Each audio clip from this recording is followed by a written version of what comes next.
અમદાવાદમાં ધૂળેટીમાં ફાયરના ટ્રકનો ઉપયોગ થયો હતો ત્યારે પોલીસ કર્મીના પુત્રએ આખા સેલિબ્રેશનનું આયોજન કર્યું હતું ત્યારે મનપાનું ફાયર ટ્રક ધૂળેટી રમવા માટે હોય છે તે સવાલ થઈ રહ્યો છે।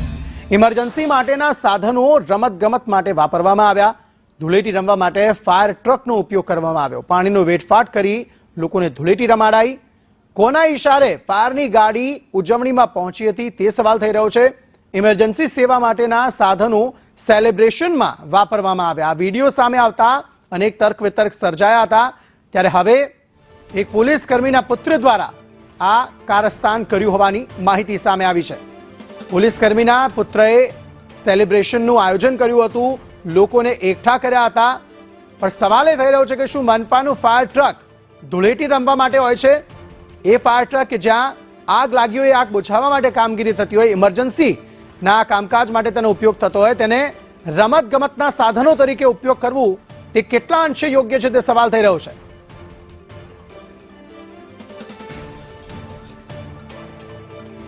અમદાવાદમાં ધૂળેટીના દિવસે ફાયરના ટ્રકનો ઉપયોગ કરવામાં આવ્યો તો સેલિબ્રેશન માટે, રેન ડાન્સ માટે, અને એક પોલીસ કર્મીના પુત્ર દ્વારા આખે આખું આયોજન કરવામાં આવ્યું હતું। ઇમરજન્સી સેવા માટે ઉપયોગી બનતી ફાયરની ટીમ અહીંયા ધૂળેટીની પાર્ટીમાં સેલિબ્રેશન કરવા માટે પહોંચી હતી, લોકોને નવડાવવા માટે પહોંચી હતી। હવે કોના ઇશારે આખું કારસ્તાન રચાયું તે અંગે પણ માહિતી મળી છે। દિવ્યા ચૌહાણ વધુ માહિતી આપી રહ્યા છે। દિવ્યા, કયા પોલીસ કર્મીના પુત્ર હતા જેમના દ્વારા આયોજન કરાયું હતું તેની કોઈ માહિતી?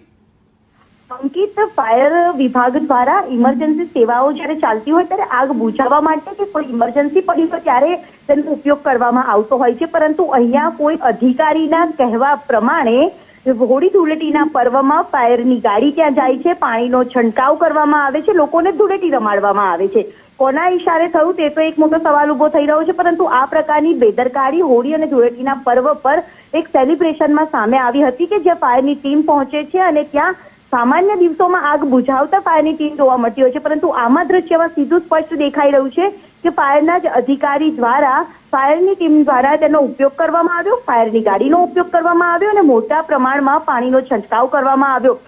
કહેવા પ્રમાણે એક માહિતી પણ સામે આવી રહી છે કે 1 કલાક સુધી આ ધૂળેટીના પર્વમાં ફાયરની ટીમ ત્યાં સ્થળ પર રોકાઈ હતી અને આ પ્રકારે પાણીનો છંટકાવ કરીને લોકોને ધૂળેટીનું પર્વ મનાવવામાં આવ્યું હતું। જો કે કોના ઇશારે થયું તેને લઈને એક સવાલ અને તપાસનો વિષય છે, પરંતુ આ પ્રકારે તંત્રની બેદરકારી છે તે સામે આવી હતી અને ફાયરના અધિકારીઓ તરફથી આ પ્રકારની બેદરકારી કોના ઇશારે કરવામાં આવી તેને લઈને પણ એક સવાલ ઉભો થઈ રહ્યો છે। જી આભાર દિવ્યા સમગ્ર માહિતી આપવા માટે। તો આ બેદરકારી થઈ છે તેમ છતાં પણ શું તેની તપાસ થશે તે એક મોટો સવાલ છે। વિડીયો પણ વાયરલ થયો છે, સ્પષ્ટપણે દેખાઈ પણ રહ્યું છે કે ફાયરના ટ્રક દ્વારા જ આ પાણી ઉડાડવામાં આવી રહ્યું છે। મનીષ દોશી અંગે વધુ વાતચીત કરવા માટે અમારી સાથે જોડાયા છે। મનીષભાઈ, આ સ્થિતિ આપ જુઓ કે ફાયરનો ટ્રક કે જે આગ બુઝાવવા માટે કામ આવતો હોય, એક પોલીસ અધિકારીના પુત્ર દ્વારા આયોજન કર્યું ને તેનાથી જ લોકો નહીં રહ્યા હતા એ ફાયર ટ્રકની મદદથી।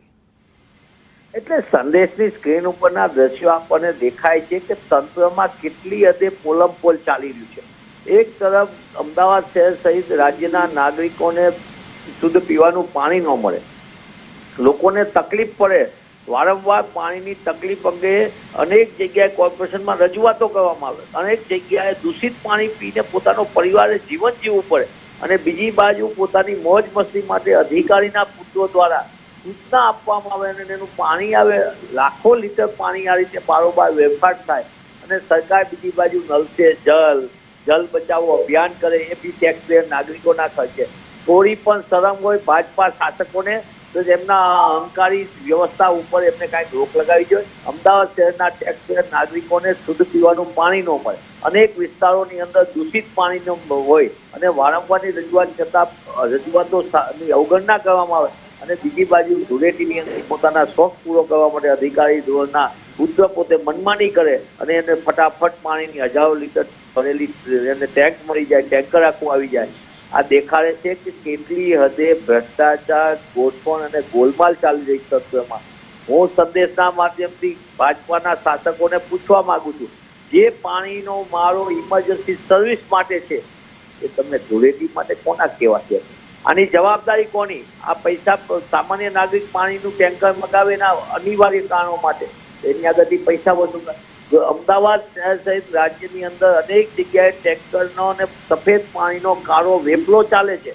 હું પુનઃ એ વાત સંદેશના માધ્યમ કરી, અમદાવાદ શહેર સહિત રાજ્યમાં ભાજપા સરકારના ભ્રષ્ટ શાસકોના મરતિયાપણાને અને તંત્રની ગોઠવણના કારણે પાણીના ટેન્કરોનો મોટા પાયે સફેદ પાણીનો વેપલો ચાલે છે અને એમાં મોટા પાયે ભ્રષ્ટાચાર ચાલી રહ્યો છે. જ્યારે થોડી પણ શરમ હોય તો ભાજપાના શાસકો જવાબ આપે અને અમદાવાદ સહિત શહેરના નાગરિકોને ખાલી બોર્ડો મારીને જાહેરાતો કરીને જલ બચાવોની વાતો ન કરે. આવા પ્રકારના પાણીનો વેપાર તે દેખાડે છે કે તંત્રમાં કેવી પોલમપોલ છે. આભાર મનીષભાઈ, અમારી સાથે જોડાવા બદલ.